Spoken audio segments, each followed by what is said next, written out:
One of the most famous sightings of an unknown flying creature happened in Point Pleasant in 1966. This creature is known as the Mothman. Now, because this is one of the most well-documented and famous cryptid sightings in American history, I don't really feel the need to cover it, as I'm sure you've already heard about it. But because so many people came face to face with this unknown creature, it made me, as well as millions of others, believe that there are things out there that just shouldn't exist. In 1903, in a small Iowa town, a businessman was walking home at about 1 a.m. when he noticed a strange light moving on the rooftops. At first, he thought it was a burglar, but as he got closer, he saw this light jump to another rooftop, and then it just disappeared. He knew that this couldn't have been a man, but he had no idea what it was. Then on the next day, around the same time, the town's doctor was sleeping, and he was awoken by an extremely bright light shining in his face. The doctor sprung out of bed, grabbed his gun, and went outside to see who or what was doing this. Then the doctor came face to face with a very tall humanoid that had bat-like wings.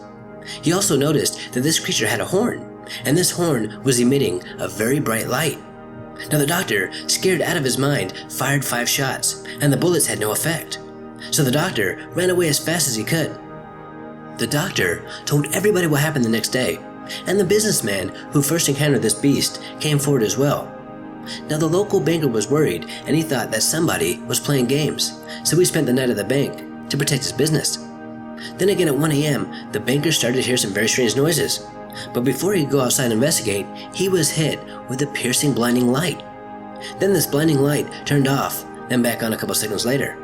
The banker felt that whatever this was scanning the bank. So the banker grabbed his gun and he fired it right through the front window. He knew that this was not a human being. Now the next day, the banker told the townsfolk what happened, and they did find some very strange tracks in front of the bank. The townspeople found tons of 3-toed tracks, and they made plaster casts of them. Now everybody in town was scared and very well aware of what was going on. And that night, the owner of the hardware store, Mr. White, had an encounter of his own. Now just like the banker, Mr. White was awoken by a very strange noise, so he grabbed his gun and ran to the window. Mr. White couldn't believe what he was seeing. He saw a huge creature perched on the telephone pole. Now Mr. White was a good shot, and he fired his rifle, but the bullet had no effect. But the gunfire did awaken the beast, and it emitted a terrible odor, and the odor was so bad that Mr. White passed out right on the spot. Now the gunfire also woke up Mr. White's neighbor, and he ran outside to see what was going on.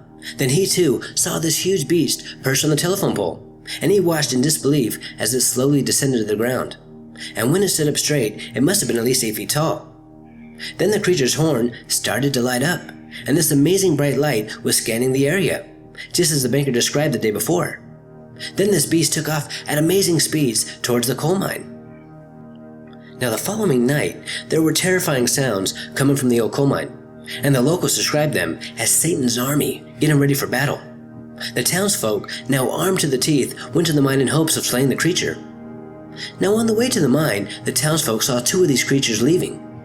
So they decided to wait in hopes that they would return. And shortly before dawn they did, and the townsfolk were ready, and they started to shoot like crazy. Now the gunfire had no effect, and their ambush failed, and the creatures went back into the depths of the mine. So the townspeople decided to just seal it, and it worked, as the creatures were never seen again, making this one of the most amazing encounters of an unknown creature that I've ever heard of. In 1963 in Kent County, England, 4 teenagers were returning home from a party when they saw a silent glowing orb descending from the sky. They witnessed this strange glowing object hover over a field, and they watched it slowly disappear into the nearby woods. Now the teenagers couldn't believe what they just saw, and they tried to follow it. As they were walking through the woods, they started to hear something in the trees. Then they came face to face with a very strange creature. They saw a humanoid wobble towards them. Now it looked like a huge bat, but it had no head. Now the teens started to scream their heads off, and they ran straight to the police station. And of course the officers didn't believe one word of their story. But that night, there were so many reports of UFOs in the skies that even the journalists went into the woods to see what they could find. And they too had a strange encounter of their own. They said that they were surrounded by a very eerie and unexplainable glow, and some of the investigators even stumbled upon some very strange tracks.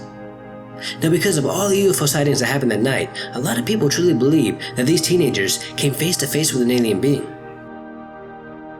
Now I mainly wanted to focus on the Van Meter sighting within this video, But since it was a little short, I figured it was a good idea to cover the Bat Beast again as well. But the Van Meter sighting is just such an amazing encounter, and it does seem to be very well documented. And in a way, I think it's very similar to the Mothman sightings in Point Pleasant. Even the Mothman's home was believed to be an abandoned TNT mine, making me wonder if these beings are coming from the depths of our Earth, or some believe maybe from outer space. But one thing is for sure, I don't think all these people are lying. They must have come face to face with something terrifying. Until next time, this is Paranormal Junkie. Make sure to hit that subscribe button and stay tuned.